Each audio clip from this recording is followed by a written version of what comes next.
If you're seeking a happy ending to a sad story, you're in the wrong place. However, if you don't care about any of that, be my guest. The story I'm about to tell, I've kept a secret for my entire life. It's finally taken its toll on me, so I decided to get it off my chest by telling you. It all began in a concealed land struck by a meteor years before. There lies Coma Village. Don't bother adventuring out there. You'll never find it. It's a pretty peaceful village. Not much happens here. In this quiet place lived a boy named Rio and his new baby pup, Hoikudo. Now, Rio was a Hagane, and that meant that he carried the responsibility of protecting the Forbidden Bay. But that's another story for another time. Rio wasn't the biggest fan of the idea of responsibility. Instead of worrying about his father's lectures, he escaped deep into the woods with Hoikudo to practice his Beyblading skills at the Green Hades to clear his mind of any troubles he had. The woods were calm and silent, well, besides the singing birds. But they were alright, kinda set the mood. Rio was obsessed with Beyblade. Every day his goal was to improve his skill in some way. Even the most minor flaw bugged him. His dedication to Beyblade was admirable, but a little scary. Whenever he made a mistake, he would throw his launcher to the ground and curse for about 3 minutes. Hoikudo never understood why his friend was so upset. He was just a pup, after all. In response, Hoikudo would slowly move towards his master to rub his little head on Rio's leg, trying to comfort him. Rio would look down with tears in his eyes. The sight of his little friend always calmed him down. He would smile and pick him up to scratch the back of his ears. That was secretly Hoikudo's favorite spot to be scratched, but he didn't want to admit it. Rio and Hoikudo were as close as friends could ever be. Nothing could break them apart. Nothing. On a cold September night, Rio and his father got into an awful fight. His father yelled that he was so sick of him going into the woods on hours on end instead of studying for the job he would receive after his father. Rio screamed that he didn't care. Just let him live his life and leave him alone. In an instant, Rio's father slapped him across the face. His small body fell to the floor with ease. Rio gripped the side of his face where it stung, tears dripping down his freezing pale skin. His father's eyes widened, looking down at his son in pain on the floor. Hoikudo barked in the background from fear. Rio recovered and ran out the front door as quickly as he could. His father begged him to come back, but Rio continued into the woods. Without hesitation, Hoikudo sprinted after him in desperation. Snow began to fall from the darkened skies. The wind began to pick up, making the harsh snow crystals hit Rio's exposed face. Proceeding without caution, Rio tripped on a large rock hidden on the ground. His body forcefully hit the thin snow layer on the earth's surface. Hoikudo wasn't too far behind. When he arrived, he saw the motionless figure of his friend buried in the snow. Hoikudo rushed over to his master and tried his best to pile the pile of snow formed on his companion. Eventually, Hoikudo could get a better look at Rio. Hoikudo was saddened at what he saw. Rio's eyes were shrouded in tears. Hoikudo walked to the crying boy and lay beside him. In response, Rio fragilely got up. With his right hand, he digged into his pocket. What he grabbed was his Beyblade, Storm Pegasus, a powerful Bey inherited from his father. He squeezed it as hard as he could, then threw it into the distance. Hoikudo stood up and froze in disbelief. Why would he throw away his father's prized possession? "Screw you," Rio yelled at the top of his lungs. Hoikudo was shaken. He had never seen his owner so angry. In uneasiness, the distressed pup backed away, afraid of what Rio would do. For a while, he didn't do anything, but stood and stared at the lifeless trees moving from the wind. Eventually, he crumbled into the deep snow and wept, covering his reddened face with his shivering palms. Hoikudo whimpered, not knowing what to do. Hello?" A voice called out. Rio uncovered his wet face to find a girl with a big, beautiful white scarf wrapped around her neck, standing just inches away from him. "Are you okay?" she asked.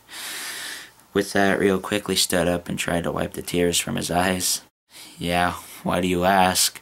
In response, she dug into her coat pocket to reveal Storm Pegasus. Rio's eyes widened. "Where did you get that?" he questioned. She didn't take her eyes off him. "Why did you throw it away? Such a beautiful bay."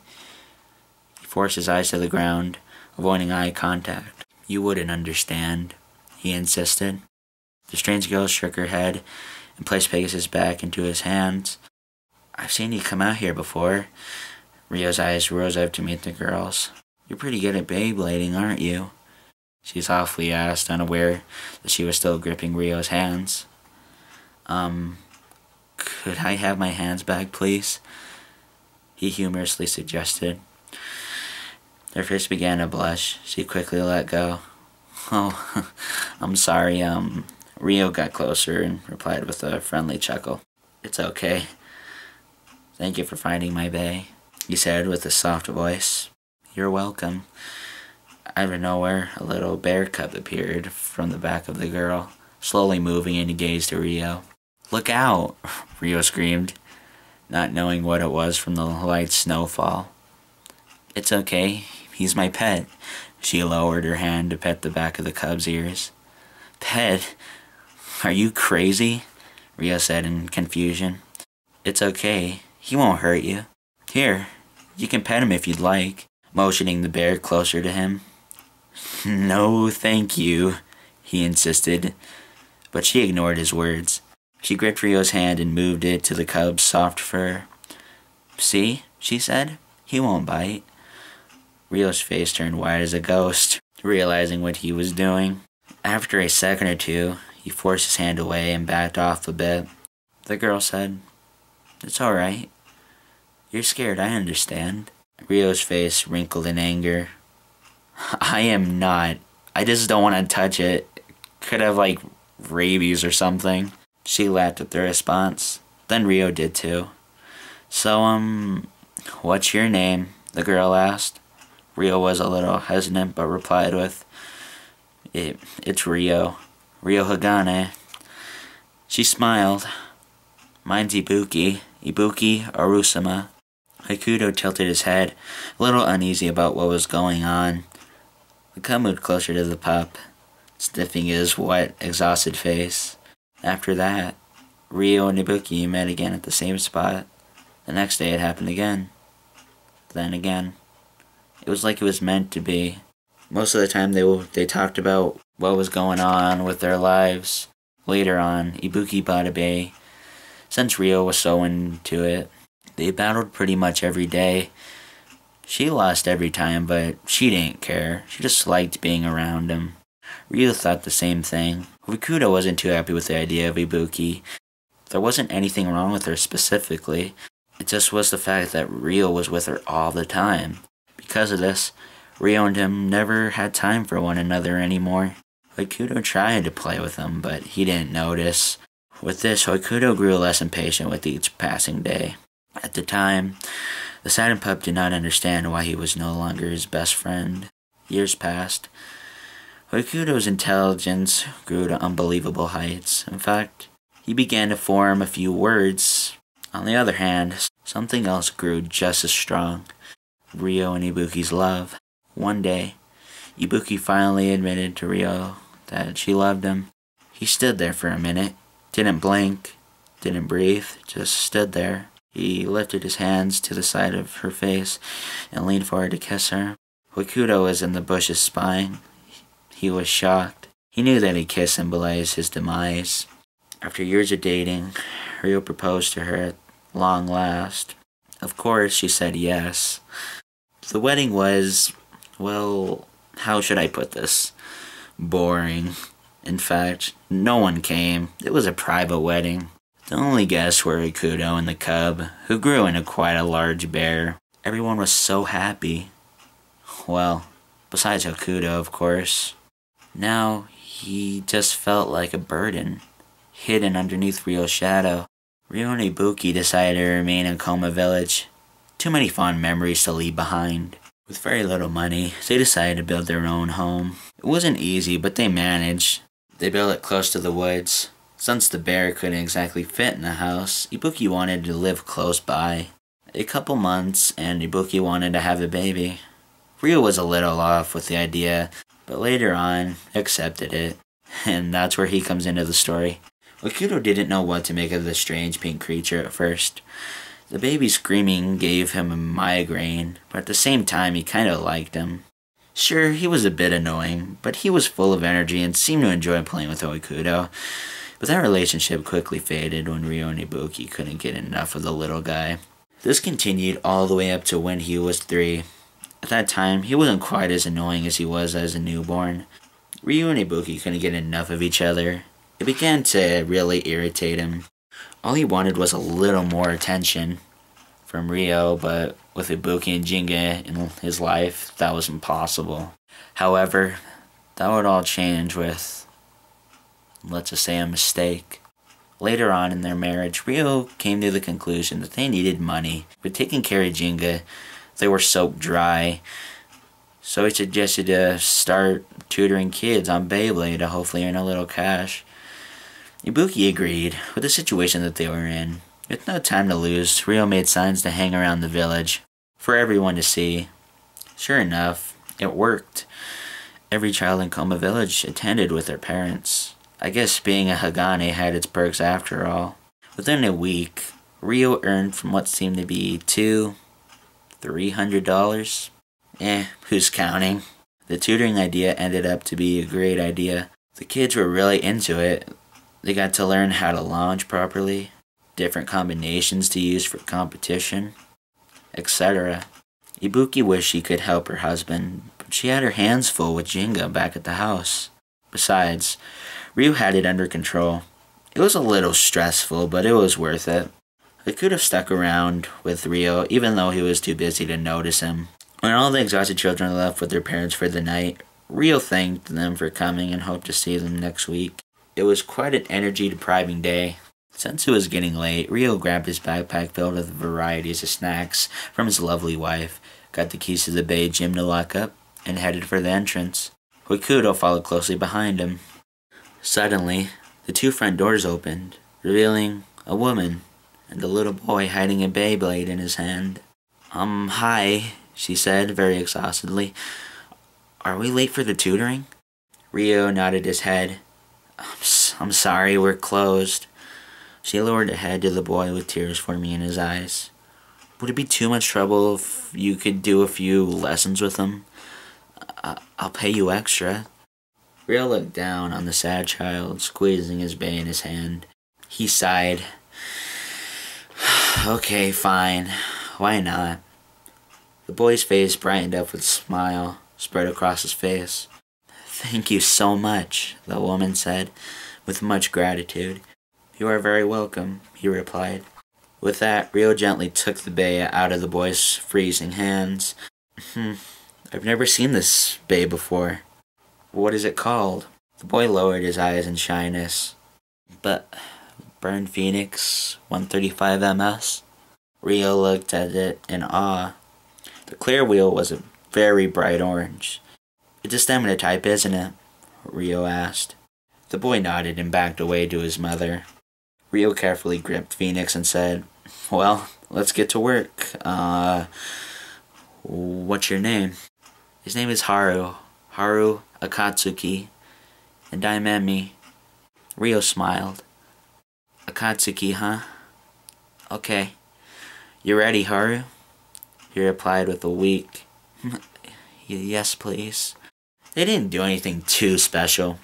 Just the basic stuff, like how to properly clean your bay, different launching styles, and an occasional battle or two.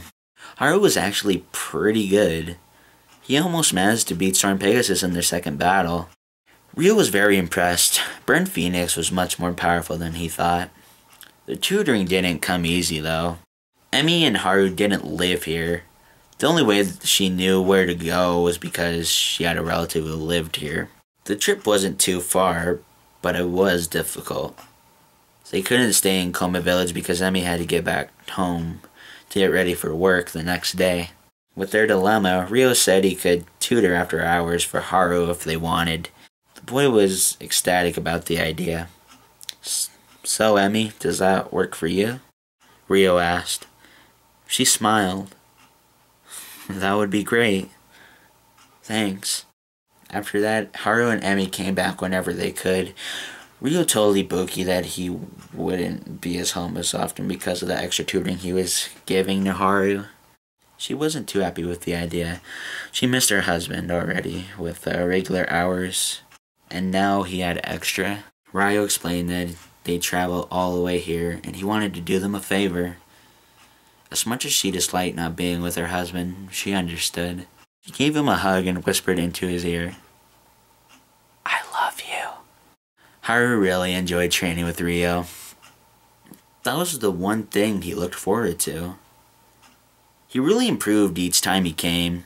Emmy was glad to see her son so happy. After his father left, he was never the same. But since he started the lessons with Rio, he's changed. A boy who couldn't say his own name in front of someone, to a boy who wasn't afraid to ask you for a battle. Everything was going well. Except for Ibuki. She really did try, but she could only take so much. Money was getting low. Taking care of Jinga single-handedly was taking its toll, and she barely saw Rio at all anymore. She tried to confront him, but he didn't want to talk about it. The nightly tutoring means too much to Haru, was Rio's argument. She got that, but she countered that there should be a limit. Surely he could find a way to spend a little more time with his family. Instead, he walked out without saying a word. Waikudo followed closely behind him, concerned about his friend. When he tried to get Rio's attention, he kicked him out of the way. Waikudo laid there, whimpering on the wet terrain. Why did he do that? He thought. He slowly tried to get up, with tears running down his furry little face. He just stood there, pressing his paws into the firm soil of Coma Village. Anger began to fill his heart. Before he knew it, he sprinted forward trying to catch up to Rio. It took a while, but he reached him at the Bay Gym, where he was expecting Haru and Emmy. He waited there for hours. Going home wasn't really an option at the time. At last, Emmy arrived. But without Haru. Her head was bowed with her palms covering her whimpering face, a little backpack wrapped around her back. Rio ran to her, trying to ask what was the matter. She raised her head, her face dripping with tears. Whenever she tried to speak, she would choke up. Rio grabbed her gently by her shoulder. "Emmy, what happened?" She broke down, fell to the floor, crying hysterically. "Haru, She paused, wiping her eyes with her coat sleeve. Haru was so excited to come here. He couldn't wait. I told him to slow down, but he didn't listen. There was a bridge over a river we always took. It was frozen over, so I told him to be careful. We usually walked over together. He told me to hold his backpack because he said he was tired. I did so, and he made his way over the bridge on his own. I screamed at him to come back, but he didn't listen. He was pretending he was in an airplane, spreading his arms around, running like a maniac. Then, all of a sudden, one of the wooden planks collapsed. All I saw was my son falling into the frozen river. I screamed, not knowing what to do. I ran down to the river, but I couldn't find him. He's dead, Rio. Rio didn't say anything. His face spoke for him. He got closer to Emmy and hugged her as tightly as possible. Rikudo was hiding in the shadows, observing what was going on, still remembering what Rio did to him just moments before. You know, Rikudo whispered to himself, this looks pretty suspicious if I were a Buki right now. I mean, look at the picture. Rio hugging a strange woman in the middle of the night. A woman, in fact, she's never seen before. That looks a little sketchy, don't you think, Rio? A little smirk formed on his face. Looked up to see a security camera. He had an idea. He quietly walked over to the security room in search of the video equipment. He found it. Hokuto gently pressed the eject button on the video player, pushing out the videotape inside. He slowly bit down on it and pulled. What was his plan, you ask? Well, it's quite simple. To break Rio and Ibuki apart. He was tired of being ignored and mistreated. Ever since he came into the picture, everything fell apart. As far as he was concerned, Rio and him weren't friends anymore.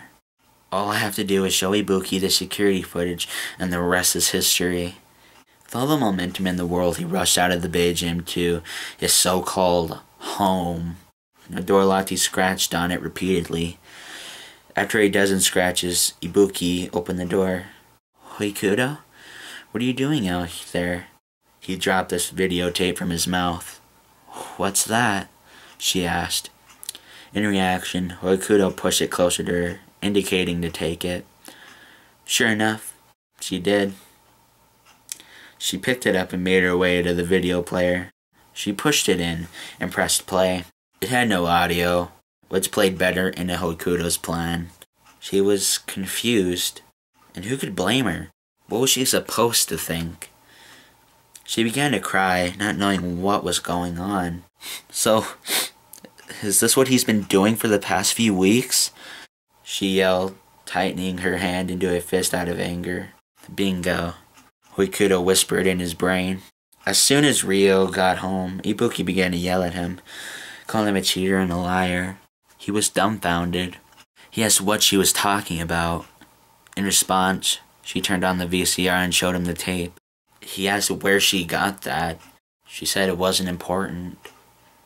He tried to explain it's not what she thought, but she didn't want to hear it.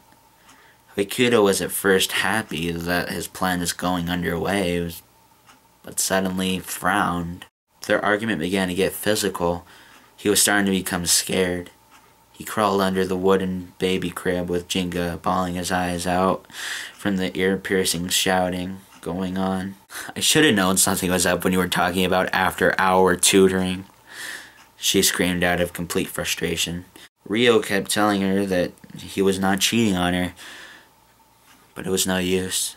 It just looked too real to Ibuki to convince her. The yelling didn't seem to end until it did. Ibuki just stopped. No one said a word. The room was silent besides the crying baby that was too young to understand what was bound to happen next. She stared blankly into Rio's eyes. No emotion was present on her face. Finally, something happened. Ibuki walked over to the kitchen counter, grabbed her purse, and left. That's it. Just left without saying anything. Rio tried to find her, but she was nowhere to be found. He was devastated. What Hoikuto thought was a dream come true turned out to be a nightmare. Rio told everyone in the village that Ibuki was missing. Even so, it was no use. She was gone. Rio didn't know what to do. She left him, Jinga, her bear, and Hokuto on their own. In desperation, Rio asked for Emi's help with Jinga. With no mother, he needed all the help that he could get. She understood how he felt. They both lost someone they loved. One day out of loneliness, Rio kissed Emi on the lips. She kissed him back. Rio hoped that he could feel the same love he did with Ibuki, but to no avail. Emi began to fall in love with him, still lost from the death of her son. However, Rio didn't feel the same way. As much as he tried to love her, he just couldn't. Months later, Emi found out that she was pregnant, but she didn't tell Rio. She saw that he didn't love her. So, she left without telling Rio. All she left behind was a little note, and what used to be Haru's Bay, burned Phoenix. With no one to comfort him, Rio just snapped, crumbled to the floor and wept for days on end. All Hoikuto could do was watch. "What have I done?" he said to himself. The scared dog cautiously made his way towards his master, hoping to make him feel better. He licked Rio's hand. Nothing. Hoikuto cried, thinking about his terrible mistake. Suddenly, Hoikuto felt a warm hand stroke his shivering back.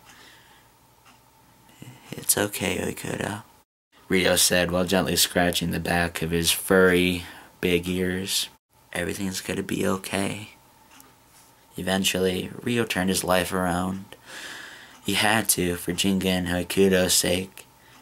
At his father's funeral, when everyone left, he apologized for not being a good son, and that as much as he got on his nerves, he was still his dad, and he loved him. From that point on, he promised to protect this village and look after the Forbidden Bay for his father. After that, a weight had been lifted off of Rio's shoulders. Everything was getting back to the way things used to be. After every passing day, Rio seemed to become happier and happier. Jinga was one of the main reasons for that. Jinga grew into quite the young man, I must admit. He kept his father busy, daily begging him for a bay battle. On the other hand, I heard Emmy had a healthy baby boy, who she decided to name Sora. The bear that used to belong to Ibuki still roams the woods by the Haganes. Rio wrestles him sometimes, and Hoikuto grew into a very wise dog, still haunted by what he had done those years ago. One day, out of nowhere, Jinga asked where his mother was. It was bound to happen sooner or later. Rio got out of his chair and moved over to the closet. He opened the door and kneeled down, looking for something. When he stood up, what he had in his hand was his wife's scarf she wore when they first met in the woods so many years ago. "Jinga," Rio said. "Your mother, she, He hesitated, figuring out what to say to his son. She went outside to get more firewood. I told her I should go instead. She declined." "No, honey, you have a fever. Plus it's a blizzard out there." I couldn't stop her. It felt like hours without her around. In the distant winter slumber, I heard a faint scream. I awoke, not knowing if the scream was in a dream or in reality. Paranoid, I forced myself out of bed, feeling the cold floor on my naked feet. I got my coat and ran blindly into the storm. I walked for an eternity, it felt like. Then, on the snow blanket, I saw blood. Worried, I picked up the pace despite my sore throat and aching feet. I stopped, shocked at what I saw. Jinga leaned in, curious about what would happen next. What I saw in front of me was a bear, staring straight into my soul. At the bottom of the creature was your mother. She was covered in blood. Jinga began to form tears. I screamed at the top of my lungs, so the bear would go away. It took a while, but eventually it did. I ran to her, hoping to God that she was still alive. She was, but just barely. I told her not to move and I would be right back with paramedics. She grabbed my wrist before I could stand. "Rio," she said softly. I moved in closer to hear what might be her last words. She sluggishly unwrapped her scarf from her neck and handed it to me. "Would you be a dare and take this to Jinga? He must be freezing," she managed to say with a smile. After that, she stopped breathing. Rio squeezed the scarf still in his hands. He hated a lie, but there would really be no point in telling Jinga the real truth. Rio was never able to find her. It was like she really did die. Jenga just sat there, head down, with the familiar clear liquid coming down his face. Rio walked over to Jenga and laid the beautiful white scarf in his lap. He didn't move for a bit, still processing what his father had told him. Jenga stood up and tied the scarf around his neck and gave his father a hug. Well, that's the story. Not a very happy one, as I warned before. You may be asking, where do I fit in? Well, let's just say I'm Jenga's childhood friend. Let's leave it at that. Hoikudo? A voice called out to me in the thick fog. I chuckled. Oh, Jenga. It's been too long.